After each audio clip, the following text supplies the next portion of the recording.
estoy aprendiendo a estar cada día más a ti. Vamos a entrar en la palabra del Señor y hoy quiero comenzar una serie que se llama Discípulo de Jesús. Discípulo de Jesús. Y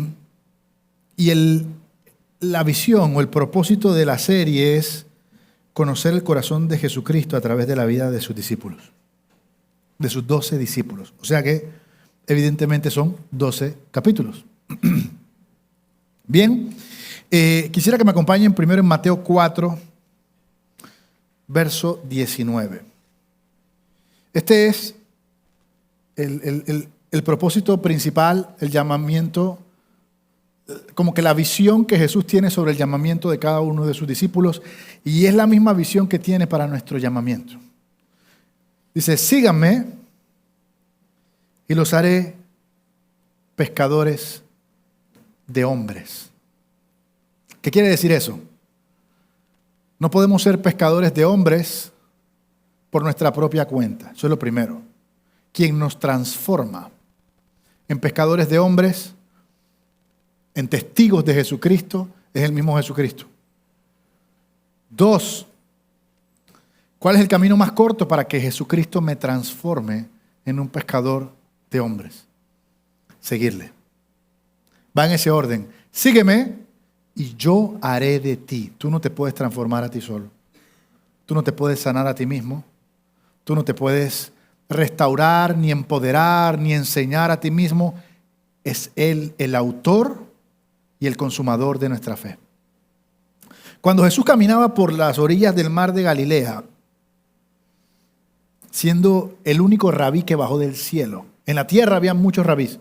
Había una escuela, hay varias escuelas en realidad, dentro del pueblo de Israel, donde se formaban desde muy pequeños, como hemos enseñado en nuestras clases de discipulado, en nuestras clases de liderazgo. La educación judía está muy estructurada y te lleva desde que eres un niño hasta que te conviertes en rabino, o no llegas a ser rabino y en alguno de los niveles de educación eres expulsado. Eres expulsado porque no llegas al nivel de conocimiento o de preparación que ellos entienden que tú debes tener para poder ser rabino. Entonces, si en esa sociedad tú no te has convertido en rabino, significa que fue porque no tuviste la capacidad de acuerdo a las métricas, a las calificaciones que ellos tienen de serlo. Y ellos te rechazaban y básicamente te decían, no puedes continuar, no eres digno de ser un rabino. Así que cada vez que usted veía a un panadero, a un pescador, cualquiera persona que estuviera haciendo un oficio que no fuera ser rabino, es porque había sido expulsado de la escuela de rabinos. Entonces, llegar a ser rabino era la cúspide de la sociedad judía. Eran las celebridades, y por cierto, entiendo que eran hasta millonarios porque cobraban hasta por ir a orar a tu casa. Si tú querías que fuera el rabino más famoso, tenías que pagar más todavía. ¿Bien? Entonces, todos los discípulos de Jesucristo entendemos que ninguno era rabino. Así que todos, ante los ojos de la sociedad, habían sido rechazados. Qué interesante que la estructura judía rechazaba a estos hombres y el único que bajó del cielo los convoca, los llama para ser en quienes Él dejaría el gobierno de su iglesia en la tierra.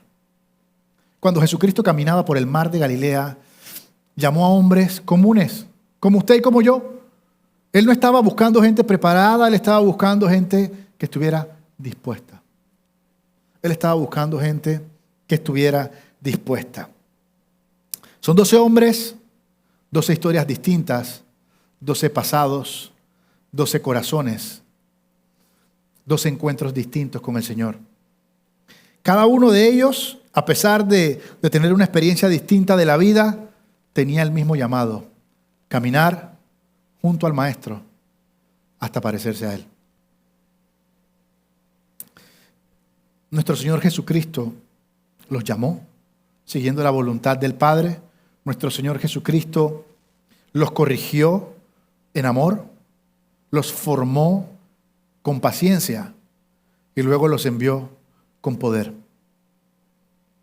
En cada uno de ellos, usted se va a dar cuenta cuando vayamos viendo cada uno de los capítulos de la serie que Jesucristo dejó una huella de su corazón. Porque son personalidades completamente distintas, pero que tuvieron un encuentro con el mismo Dios. Que tenían un llamado distinto, que tenían una manera de presentar y de representar a Jesucristo distinta, pero que entendían que sus diferencias no los separaban, sino que los complementaban.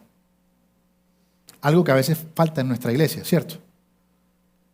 Todos somos una cara distinta del mismo Cristo, porque a unos llamó maestros, y a otros llamó evangelistas, a otros pastores.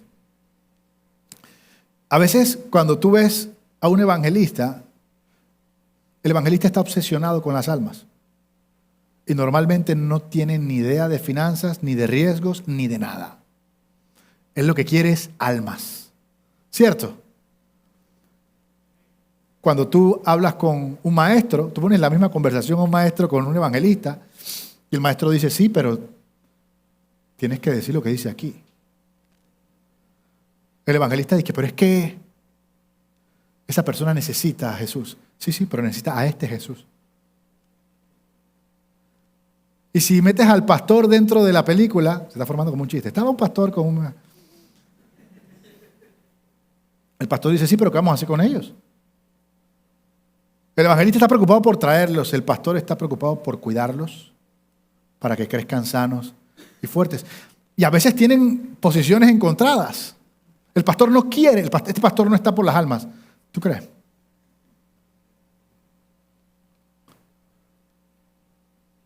Y la realidad es que somos partes de una misma verdad. Como una vez me dijo a mí mi mentor, nuestro pastor Mercado, ustedes no es que uno tenga razón y el otro no tenga razón, ustedes son líneas paralelas que van hacia un mismo destino, que es Cristo. La única verdad es Cristo. Y en el momento en que tú eres capaz de doblegar tu orgullo y decir, Señor, si yo estoy equivocado, muéstrame. En ese momento abres tu corazón a la oportunidad de que Dios te muestre. Mientras tú estés obsesionado con tu verdad, pensando ese engaño que a veces nos creemos que es que si yo no tengo la verdad absoluta significa que estoy mal. Y no me abro a la colaboración porque somos partes de un cuerpo. Me pierdo ver de lo que Dios realmente quiere hacer. El discipulado de estos hombres no comenzó en una escuela. Comenzó en un camino. Ellos pudieron ver de primera mano cómo Jesucristo multiplicaba los panes, pero también cómo lo partía en la intimidad, los panes, cómo sanaba enfermos, cómo resucitaba muertos. Ellos pudieron ver muy de cerca cómo era la vida de nuestro Señor, escuchar su voz, ver su tristeza, ver su muerte y su resurrección. Caminaron por desiertos con nuestro Señor, atravesaron tormentas con Él. Qué oportunidad tan maravillosa de ver cara a cara al Maestro. Cada paso que daban junto al Señor era una lección. Cada prédica, cada mensaje, cada parábola era una semilla que Jesucristo sembraba en el corazón de cada uno de ellos. Y mientras más caminaban con Él, más lo entendían, más lo conocían, más se enamoraban de Él. Y sin darse cuenta dejaban de ser quien eran para convertirse en lo que Él había decidido que iban a ser. Lucas capítulo 9, verso 23 dice, el que quiera venir en pos de mí. ¿Hay alguien que quiera ir en pos de Él ahorita mismo en este lugar? ¿Hay alguien que quiera ir en pos de Él en este lugar? Porque si no, tiene que parar. El que quiera venir en pos de mí, tiene que negarse a sí mismo. Tiene que tomar su cruz cada día y tiene que seguirme. Cada día y tiene que seguirme. Durante esta serie, cada discípulo nos va a revelar algo de Jesucristo, pero también nos va a revelar algo de nosotros mismos. Y principalmente nos va a revelar algo de la iglesia de Jesucristo, de la verdadera iglesia de Jesucristo, para que nosotros como iglesia podamos ver qué cosas tenemos y todo el mundo va a decir, hey, ese soy yo. Pero principalmente, y creo que lo más valioso es saber qué me hace falta. ¿Qué me hace falta para ser como Él? ¿Qué me hace falta para que mi corazón sienta como siente su corazón? Para que mis ojos vean como Él ve. Para que podamos amar como Él ama, podamos servir como Él sirva y podamos vivir como Él vivió, entregando nuestras vidas de la misma manera en que Él las entregó. Así que esa es la introducción de la serie que se llama Discípulos de Jesús. Y el primer capítulo que vamos a ver en esta noche es el de Mateo. Es el de Mateo. Abran sus Biblias y nos vamos a Mateo capítulo 9, comenzando en el verso 9. Si estamos viendo a los 12 discípulos de Jesucristo para conocer el corazón de Jesucristo, Mateo nos muestra que el corazón de Jesucristo era un corazón lleno de gracia. Un corazón lleno de gracia. Dice Mateo 9, verso 9. Dice, al pasar Jesús de allí, vio a un hombre que se llamaba Mateo. Mateo estaba sentado en la oficina de los tributos, de los impuestos. Mateo cobraba impuestos. Y Jesús le dijo, sígueme. Y levantándose, lo siguió. Sucedió que estando él sentado en la mesa en la casa, muchos recaudadores de impuestos y pecadores llegaron y se sentaron a la mesa con Jesús y sus discípulos. Al ver esto, los fariseos dijeron a sus discípulos, ¿por qué come su maestro con los recaudadores de impuestos y pecadores? Cuando Jesús lo oyó, dijo, los que están sanos no tienen necesidad de médico, sino los que están enfermos. Pero vayan y aprendan lo que significa, porque misericordia quiero y no sacrificio. Porque no he venido a llamar a justos, sino a pecadores. No he venido a llamar a justos, sino a pecadores. Y eso es una realidad que a veces experimentamos usted y yo en la iglesia. Se nos olvida de dónde Dios nos ha sacado. Y a veces tenemos menos paciencia con los que acaban de llegar que la paciencia que nuestro Señor tiene con nosotros hoy. A veces criticamos muchas cosas que hace uno que acaba de llegar, que yo las hacía ayer. Entonces, ¿cómo tomamos esta historia? Para ver en nuestro corazón, adentro, no en el que tiene la culpa, sino en el que tiene la culpa. ¿Qué es lo que Dios quiere transformar en mi corazón a través de la historia de Mateo? Lo primero que quiero que veamos es que el llamamiento de Mateo no se da en una reunión de oración. El llamamiento de Mateo no se da en medio de un templo y tú estás en el altar y llega un profeta y te dice, Dios te ha llamado. Por cierto, a todos Dios nos ha llamado. A todos Dios nos ha llamado. El llamamiento de Mateo se da en el lugar de vergüenza de Mateo. O sea, sin ningún mérito alguno. En el lugar donde él no quería que nadie lo viera. Yo quiero que nosotros entendamos un poquito la historia de Mateo porque es una historia complicadísima. Mateo era lo suficientemente judío como para que los romanos no lo aceptaran. Y Mateo trabajaba con los romanos lo suficiente como para que los judíos lo consideraran un traidor. Usted se va a preguntar por qué, si al final Mateo trabajaba cobrando impuestos. ¿Cuántos le gusta la DGI?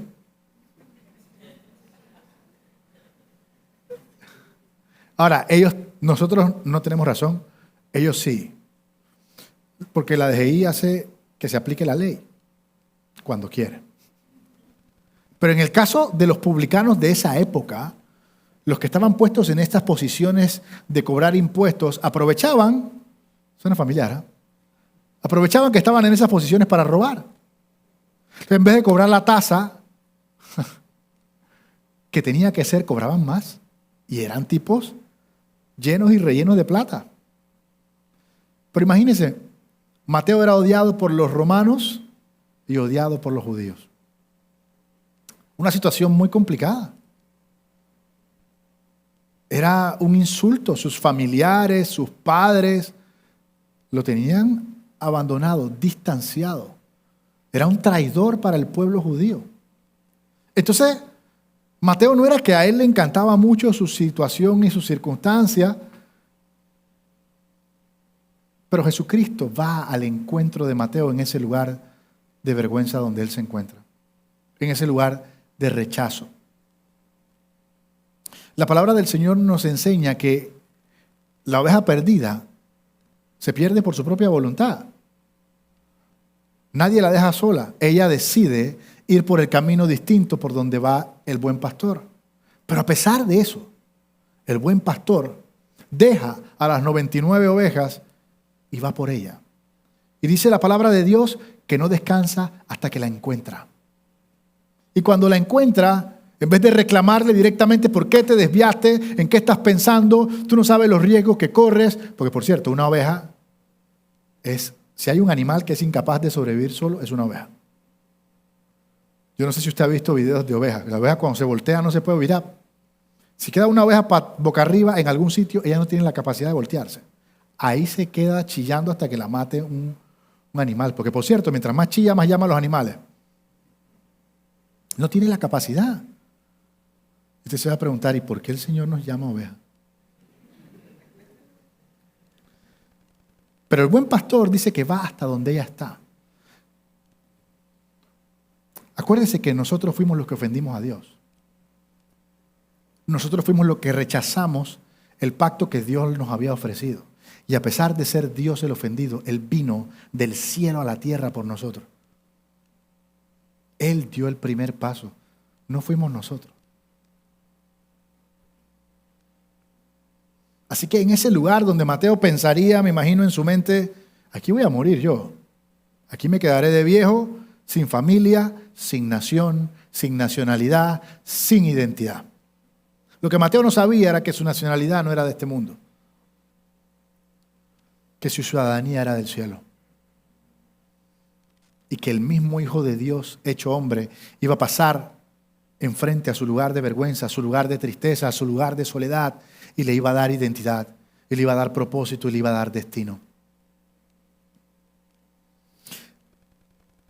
El recaudador de impuestos, un hombre despreciado.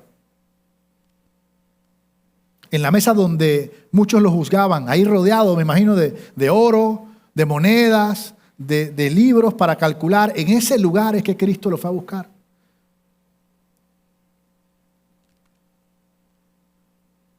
Porque la realidad es que nuestro Señor Jesucristo no tiene problemas en irnos a buscar donde la religión no llega. Cristo se mete donde los demás no te quieren ir a buscar. Allí donde los ricos pasaban y veían a los inválidos y los ignoraban, ahí fue Cristo a buscar al inválido en la piscina de Betesda. Un lugar que podría tener un mal olor, un lugar donde iban a lavar los animales. Ahí se mete el Hijo de Dios, el que es santo, santo, santo, a buscar a un hombre que no ha caminado en toda su vida, para que camine junto a Él para siempre.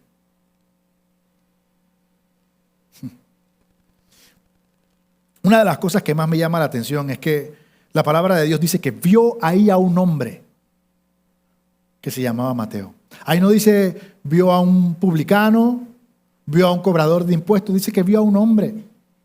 Y la realidad es que Satanás a usted y a mí nos llama por nuestros pecados. Pero el Señor nos llama por nuestro propósito. El Señor nos llama por lo que Él puso dentro de nosotros. Él nos llama por lo que Él creó dentro de cada uno de nosotros. Yo quiero que usted sepa que yo no sé qué le habrán dicho de usted en el transcurso de toda su vida, pero usted llegó a este planeta por un propósito. Y ninguno de nosotros vino vacío. Todos tenemos un espíritu. El mismo espíritu que levantó a nuestro Señor de entre los muertos está dentro de nosotros. Y todos tenemos propósito. Por cierto, esta es la mirada que Jesús hace con cada uno de nosotros. Una mirada que atraviesa la religión, una mirada que atraviesa el rechazo, que atraviesa el miedo, que rompe las mentiras y que agarra nuestro corazón y lo trae a la vida de nuevo. Jesucristo no le dice a Mateo,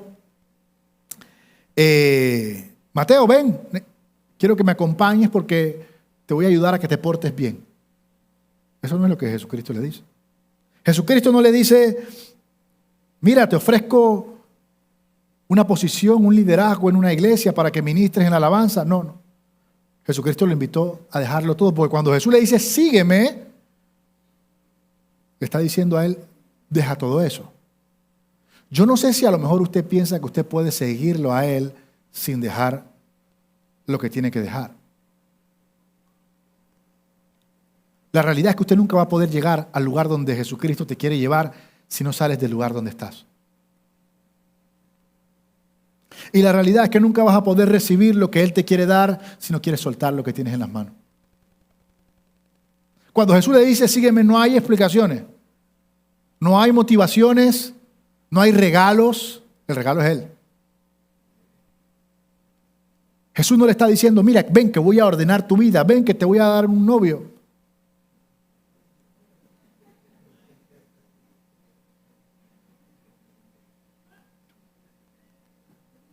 Él no le ofrece limpiar su vida antes de que lo pueda seguir. Él le dice, sígueme y yo la voy a limpiar. Lo que Jesucristo le está ofreciendo a Mateo es su compañía, es su amistad, es su amor. Es lo único que le está diciendo. Porque si Él te dice, sígueme, significa que vas a estar con Él. ¿Cierto? Pero para poder seguir tienes que salir de tu lugar de comodidad, tienes que salir de tu lugar seguro, tienes que salir de lo que tú sabes, tienes que salir de tus convicciones, de tus razones, de tus ideas, comenzar a caminar junto a Él. Pero recordemos que el Hijo del Hombre no tiene casa, no tiene dónde poner su cabeza. Y puede que sea incómodo. Y pueda que tú tengas todas las razones del mundo para no perdonar. Pero seguirlo a Él involucra perdonar. Amar como Él ama. Porque no hay nada más complicado que alguien que ha sido perdonado por tanto y que no quiera perdonar. Esa es la esencia de la gracia de nuestro Señor Jesucristo. Que nuestro Señor no nos busca cuando somos dignos, cuando valemos la pena, cuando estamos en un buen momento. Él nos busca cuando más lo necesitamos. ¿Qué es lo que nos dice la palabra en Romanos 5, verso 8? Dice, Dios demuestra su amor con nosotros en que siendo aún pecadores, Cristo murió por nosotros. Mire, yo creo que cuando alguien en orgullo siente que tiene la potestad de no perdonar, es porque no entiende por qué de todo lo que ha sido perdonado. Que no entiende la gravedad de la situación en la que se encontraba cuando Cristo lo halló.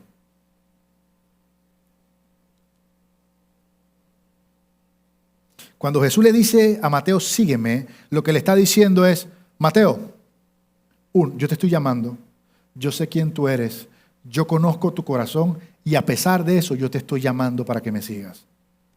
Cuando Jesucristo te dice, sígueme, Jesucristo conoce tu condición.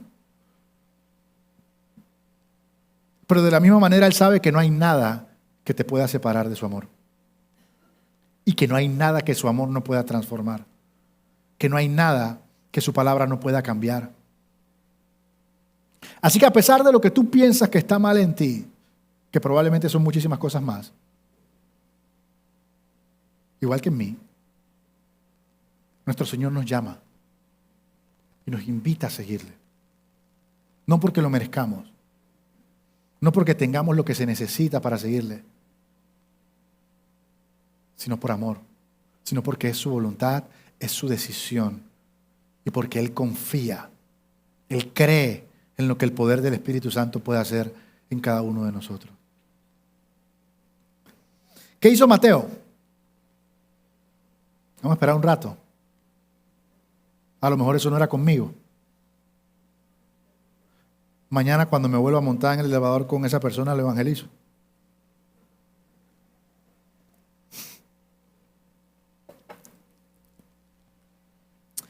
Levantándose de inmediato, sin pensarlo, sin sentido, lo siguió. Y yo creo que a veces nosotros subestimamos el poder de la palabra del Señor. De la misma manera en que Jesucristo le dice a Mateo, sígueme, dijo, hágase la luz. ¿Entendemos eso?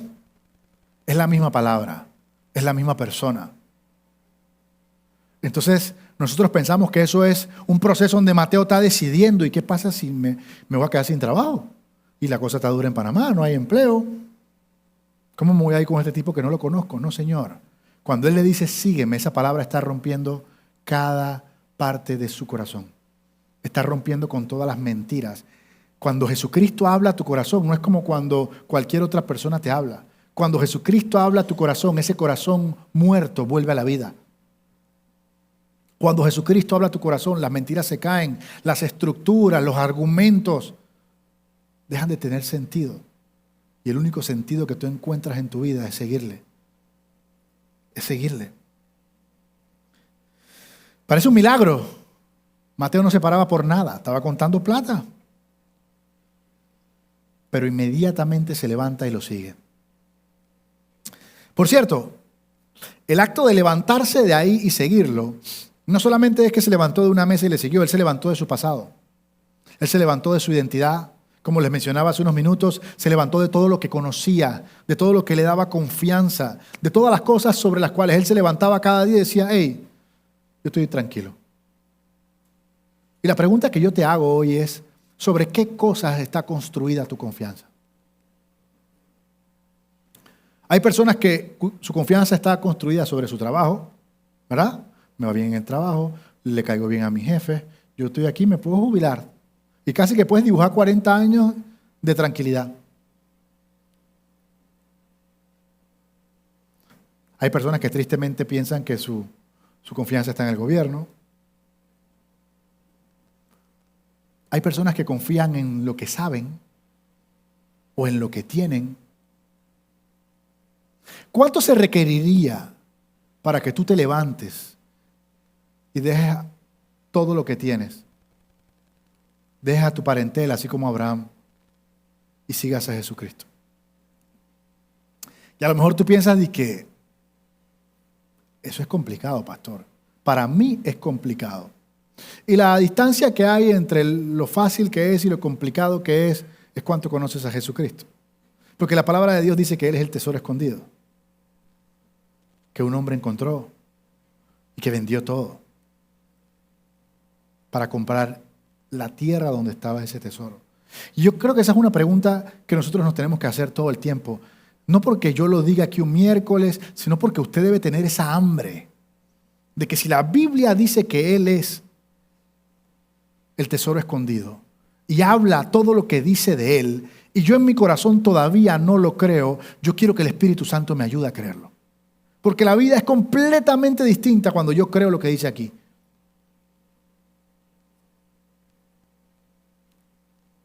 Porque la Biblia es completamente lo único que puede transformar nuestra realidad y ajustarla a esta realidad. Que en vez de vivir desde la tierra, tratando de levantar todo lo que nos duele o que nos falta al cielo, vivimos desde el cielo, con acceso a los recursos del cielo, con acceso al poder que hay en el cielo, a la sabiduría que hay en el cielo, experimentando las cosas aquí en la tierra.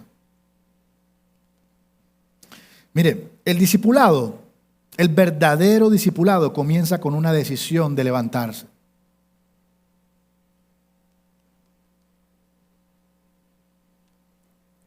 Ahora, lo primero que usted tiene que hacer para levantarse es entender que tiene que levantarse y que está dormido. Porque Satanás le va a hacer creer que usted está despierto, ¿cierto? Por la palabra de Dios dice, despiértate, levántate tú que duermes. Y yo no sé usted, pero yo le pediría al Señor que me examine, que me diga si me ha adormecido, si me ha acomodado, si ya no siento la misma pasión por Él, si ya no tengo la misma hambre por Él. Si yo no tengo la misma hambre por Cristo, significa que me estoy saciando en otro lugar. Significa que estoy normalizando lo que estoy viviendo. Tenemos que dejar el viejo asiento donde controlábamos todo, donde sabíamos todo. ¿A cuánto les cuesta cambiar de trabajo, por ejemplo? ¿A cuánto les cuesta mudarse? ¿A cuánto les cuesta esos cambios grandes en nuestra vida, a todos nos cuesta y inicialmente todo el mundo los rechaza.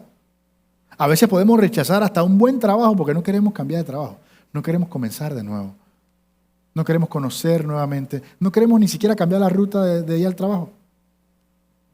A todos nos cuesta el cambio. Pero levantarse y seguir a Jesucristo es un cambio constante. Es entregarle nuestra agenda y decirle, Señor, tú decides, tú escoges. Porque al final tú eres el buen pastor. Tú sabes dónde están los pastos verdes. Tú sabes dónde están las aguas de reposo. Yo no.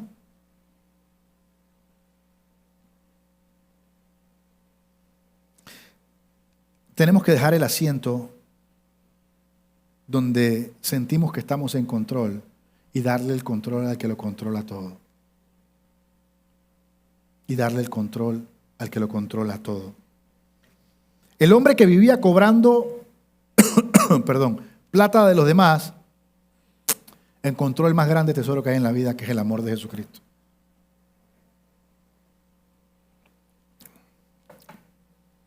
Y aquel publicano, aquel cobrador de impuestos, que era despreciado por la gente, se convirtió en un evangelista.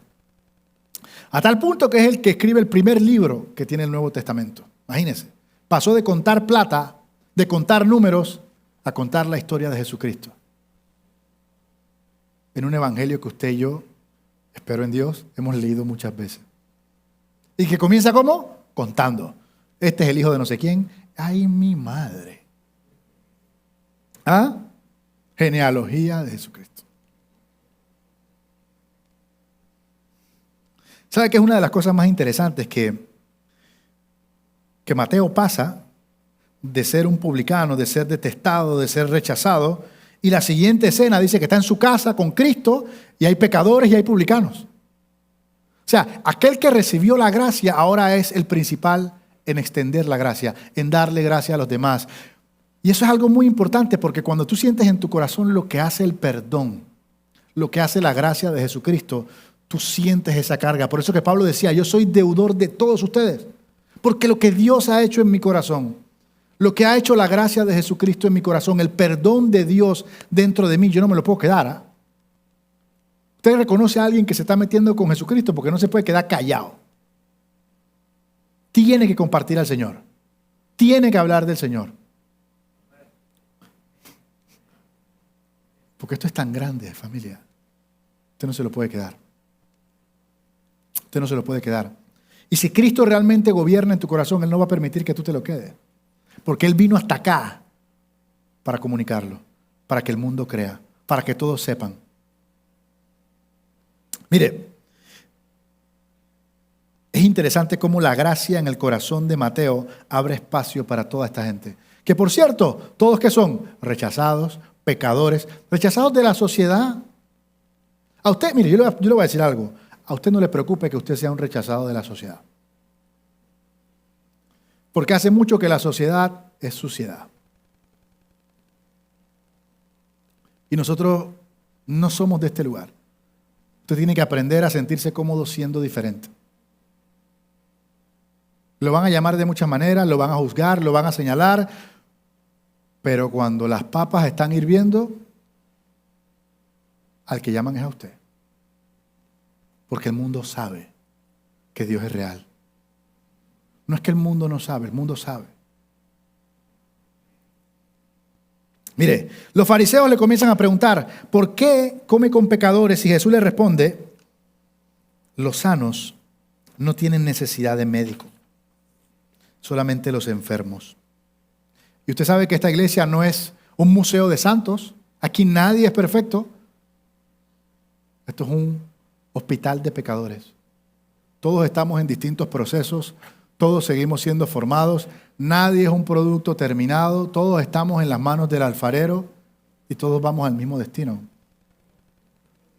Y yo no sé cuál es el tema de estos van más avanzados que otros y al final todos vamos a llegar al mismo día. Eso no significa que usted tiene que parar. Usted no está corriendo contra los demás, usted está corriendo contra usted mismo. El juicio que le van a hacer es a usted y lo que Dios había decidido que usted venía a hacer a este lugar. no van a nombrar a más nadie. No van a nombrar de que, no, que es que yo hice esto porque él me dijo. No sirve. No te van a comparar con los demás. Van a decir, este era el propósito que yo tenía para ti. Estos eran los planes que yo tenía para ti. Esto fue lo que yo te dije que tú hicieras. Esto fue lo que hiciste. Miren, Cristo no vino a juzgar al herido, sino a sanarlo. El discipulado verdadero comienza cuando nosotros entendemos que seguimos a un Dios que se puede sentar en la misma mesa de los que están heridos porque su presencia los sana. A veces la gente piensa de que no, es que, bueno, ustedes vieron cuando Jesucristo tocaba a los leprosos. Estaba prohibido tocarlos, ¿cierto? ¿Por qué estaba prohibido tocarlos? Porque si tú lo tocabas, te contagiabas. Pero cuando Jesucristo los tocaba, se sanaban. Y a veces nosotros inconscientemente queremos estar rodeados de cristianos solamente. Y agarrarnos las manos y alabar todo el tiempo ahí, somos los cristianos. Pero la realidad es que nosotros somos enviados a ir y a ser discípulos. Desde el amor, desde la compasión, buscar las almas de los que están perdidos como nuestro Señor vino a buscarnos a nosotros. Oye, no hables con esa persona, mira que es que... Entonces, ¿cómo se resuelven los problemas aquí? Si nosotros que tenemos la autoridad, y la palabra de Dios dice que ningún arma forjada o tratada podrá con nosotros. Si nuestro Dios es más grande que todo lo que existe, más poderoso del que está en el mundo, si nosotros que tenemos esa relación no vamos a traer libertad a los cautivos, ¿quién va a ir?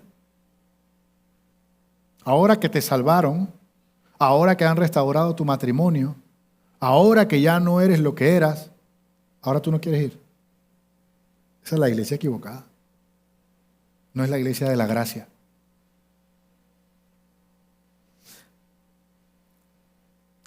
En la mesa de Mateo se sentó la misericordia. Y la mesa de Mateo en ese momento es una representación de la iglesia. Es un lugar donde llegan los rechazados para ser aceptados. Es un lugar donde llegan los heridos para ser sanados, donde llegan los cautivos para ser libertados, donde llegan los que caminan muertos para convertirse en hijos de Dios. Esa es la imagen de nuestra iglesia. No hay perfección. Hay compasión. Ahora, Mateo aprendió a seguir a Jesucristo, entendiendo que seguir a Jesús no es huir de lo que te avergüenza, sino caminar hacia Él. El Evangelio de Mateo comienza con un cobrador de impuestos, pero termina con un evangelista. Mateo 28, capítulo 19, dice, vayan y hagan discípulos a todas las naciones. El cobrador de impuestos ahora está diciéndole a todo el mundo que vaya a todas las naciones, porque si él fue aceptado, todas las naciones pueden ser aceptadas. ¿Se acuerdan que los judíos piensan que la salvación es de los judíos?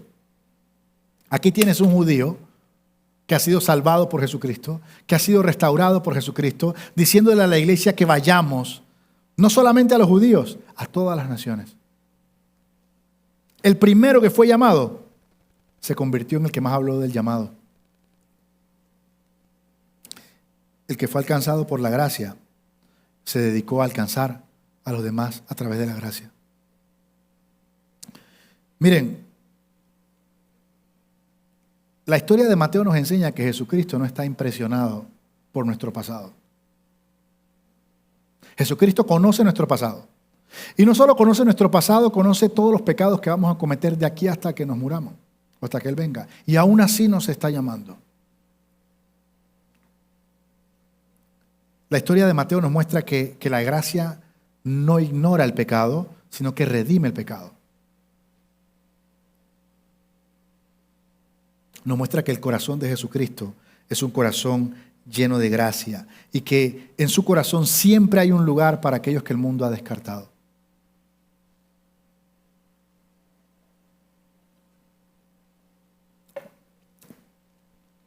Hace como 10 años que yo escuché esta canción.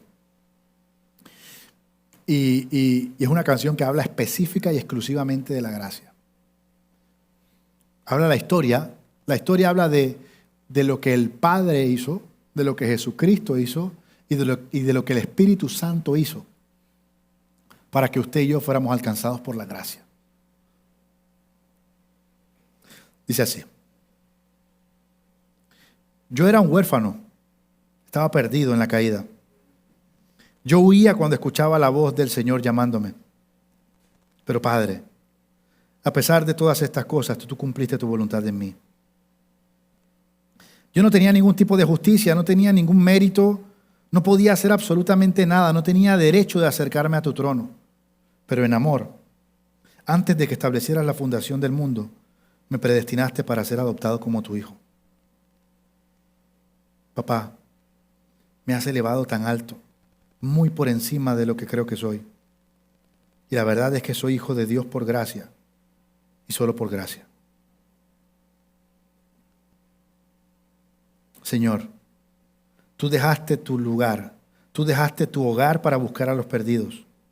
Jesús, tú sabías el gran y terrible costo que esto tendría para ti. Pero a pesar de eso, tú estabas decidido a dar tu vida por mí. Yo hice todo lo que yo creía que podía hacer. Trabajé con mis manos hasta los huesos.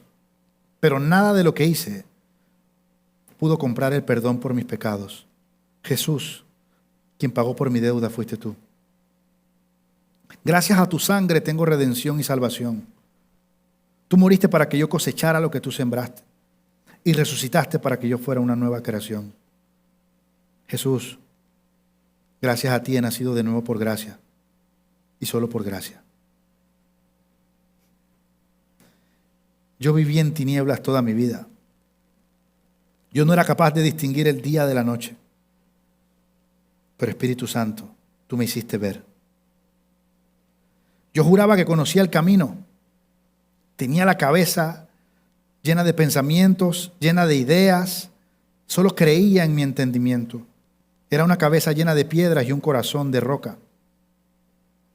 Pero a pesar de todo esto, Espíritu Santo, tú te moviste en mí. Y cuando tu espíritu tocó mi espíritu dormido, desperté. En mi oscuro corazón brilló la luz de Jesucristo. He sido llamado a un reino que no puede ser sacudido, que nada lo puede destruir, que avanza sin parar. Soy ciudadano del cielo, por gracia y solo por gracia. Así que voy a permanecer en la fe por gracia y solo por gracia. Voy a correr la carrera por gracia y solo por gracia. Voy a pelear contra mi pecado por gracia y solo por gracia y voy a alcanzar la meta por gracia y solo por gracia. Vamos a ponernos de pie. Si has escuchado este mensaje, estamos seguros que así el Señor lo ha permitido, no por coincidencia, sino porque quiere darte la oportunidad de que tomes la decisión más importante de tu vida. La palabra es muy clara y dice que porque todos hemos pecado, hemos sido destituidos de la gloria de Dios. Pero la Biblia también dice que de tal forma amó Dios al mundo que envió a su único Hijo para que todo en el que Él crea sea salvo y no se pierda. En otra parte aparece que todo el que cree en su corazón y confiese con su boca que Jesucristo es el Hijo de Dios hecho hombre, que murió en la cruz y resucitó al tercer día, dice la palabra que si tú lo crees en tu corazón y lo confiesas con tu boca, serás salvo. Si quieres reconciliarte con el Señor o si quieres aceptar a Jesús en este día como tu Señor y Salvador, te voy a invitar a que por favor repitas esta oración conmigo. Cierra tus ojos y levanta tus manos. Repite conmigo. Señor Jesús, yo sé que soy un pecador y también sé que moriste en la cruz por mí y por mis pecados. Y en este momento yo te pido perdón. Yo me arrepiento de todos mis pecados y te recibo como mi Señor y Salvador. Escribe mi nombre en el libro de la vida y ayúdame a vivir para ti de ahora en adelante. Gracias, Padre, por tu perdón y por tu misericordia. En el nombre de Jesús, soy tu Hijo, soy salvo. Amén y amén.